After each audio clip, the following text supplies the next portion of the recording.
grabe yung ginagawa ng utol ko. Talagang napaka ano kayang dinidiligan niya yan? Gulay ba or lupa lang? Parang lupa lang yata yung diniligan. Aba? Gulay nga pala yung dinidiligan niya. Ayan. Ano bang hinanap mo dyan, tol? Ayan. Oops. Oh.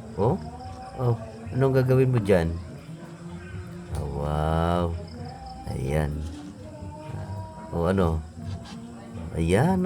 Ayan. Ayusin mo yan. Para gagapang yung gulay dyan. Ayan. Diligan mo. Walang laman. Ayan. Ayan. Inubos mo talaga yung tubig, Ayan. Bah. Parang engineer, Ang galing mo, di ba? Ayan. Bah, makauupo na. Ayun ang nangyari sa iyo.